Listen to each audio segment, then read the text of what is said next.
Magandang araw sa inyong lahat. Ako si Roshana G. De Leon at bilang inyong kakase, ako ang magre-report sa ating Kabanata 37 ng El Filibusterismo.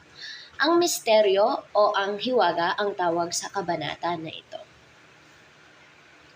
Ang mga tauhan dito ay si Chikoy, Apolita, Ginoong Pasta, Don Timoteo, Simon, Isagani, Kapitan Loleng, Siyensa, Moymoy, Makaray.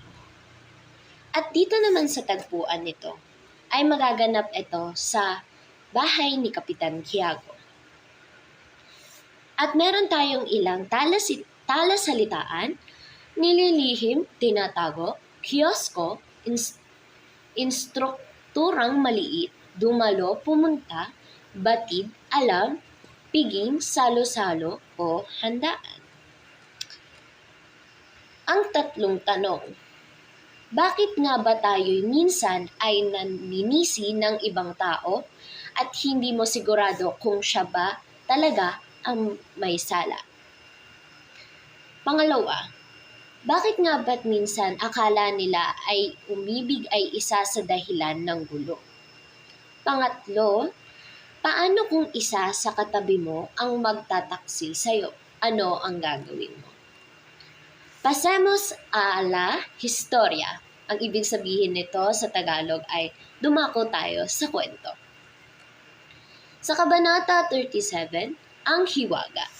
Sisimulan na natin ang kwento at makinig ng mabuti. Siguraduhin ikay mag-take down notes upang mabigyan ito ng tamang pag-aaral at meron kang mare-review sa ating upcoming exams. Kumalat ang balita sa madla, bagaman ito ay pilit na nililihim. Ang lahat ay nakikinig sa mga kwento ni Chichoy. Anya, nung siya'y maghatid ng hikaw kay Don Timoteo para sa bagong kasal ay napansin niyang ginigiba ang kiosko at nakita din nito ang mga bayong ng pulburang nasa ilalim ng lamesa, sa bubong at sa mga sulok-sulok. Mamutla-mutla si Chichoy habang ibinabalita niya ang kanyang nakita. Si Moymoy na ilan din sa mga dumalo ay natakot sa mga narinig. Ayon kay Ginoong Pasta, maaaring ang may gawa nun ay taong may galit kay Don Timoteo o di kaya'y kaagaw ni Juanito kay Paulita. Napatingin ng mga dalaga kay Isagani dahil batid ng lahat na siya ang dating kasintahan ni Paulita. Pinayuhan ni Kapitan Loleng na magtago si Isagani dahil baka raw ito ay pagbintangan. Ang binata ay di sumagot, sa halip ay ngumiti na lamang. Hindi malaman ni Don Custodio kung sino ang may gawa noon.